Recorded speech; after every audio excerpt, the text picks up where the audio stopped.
Assalamualaikum warahmatullahi wabarakatuh.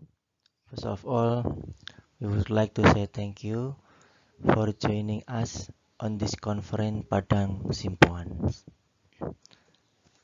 My name is Fahrun Nur Rashid, School of Nursing, University Muhammadiyah Surakarta. My paper title is Glycated Albumin Value and its relation with the improvement of diabetic ulcers pilot study. Background: DM refers to a group of symptoms found in a person for the increasing blood glucose levels due to a progressive decrease in insulin secretion.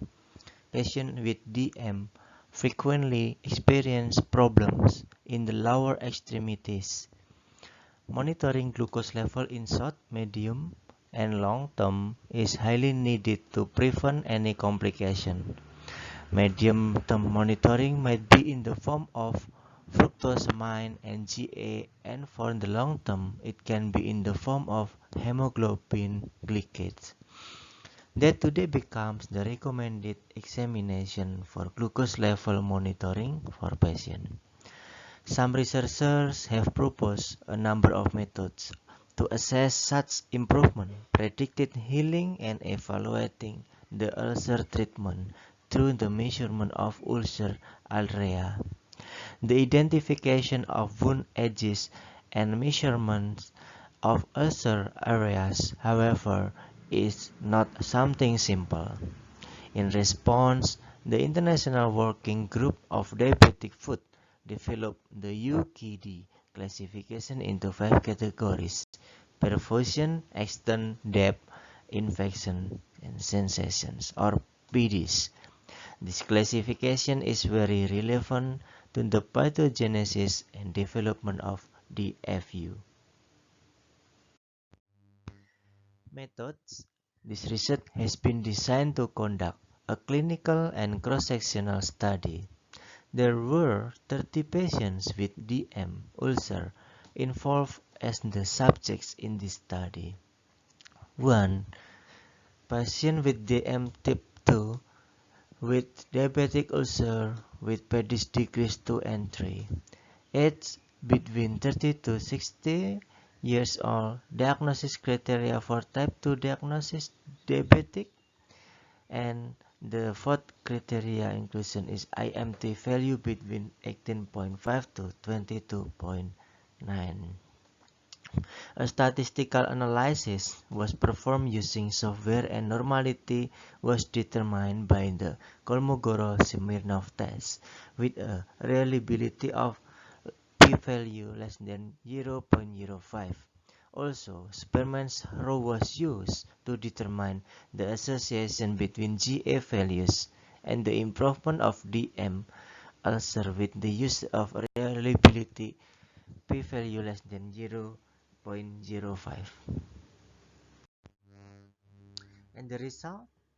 In this result, there were 30 patients with DM fulfill the inclusion and exclusion criteria. 30 patients participate in the study. An average of age between 54 plus minus 8.9.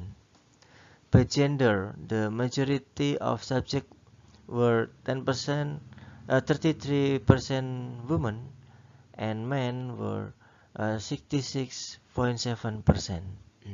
Education level: most subject background at high school level, 60% in elementary school, 6.7% occupation. The subject must work private business that accounted for 50%, while the occupation at the civil servant only 3.3%. BMI respectively 56 plus minus 8.21 kilogram. And then I will show you this on the table later. Next discussion. Increasing age is a major risk factor for wound healing disruption. Theoretically, there is a relationship between age and delay in wound healing. Sex hormones also contribute to the wound healing disruption, in this case in relation to the age. The result of the research showed that a number of differences between old men and young men in regulating estrogenic gene expression in wounds. This research also shown that most of the subjects had high school education background and work at private business. Education is an important factor for understanding management, adherence to blood control sugar, handling any appearing symptom with proper treatment, and preventive measures for complication. This research shown that the mean BMI among the subjects didn't show obesity.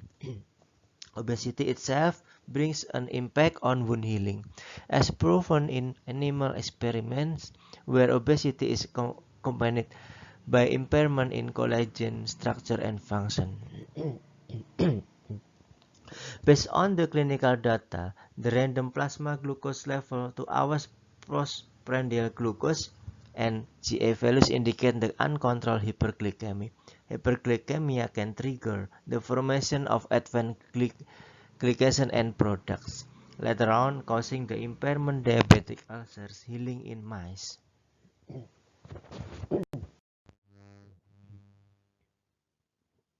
And also the length time with diabetic ulcer and level PD2 show chronic ulcer that fail to follow the sequence of normal wound healing. And the result of most of the subject had a failure GA value with PD2 and there was uh, no, no normal GA value with PETIS decrease 1, 2, and 3.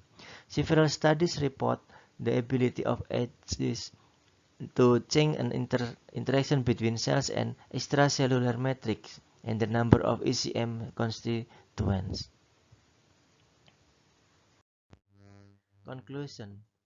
The result of this study indicated the correlation of the GA values and the improvement of diabetic ulcers.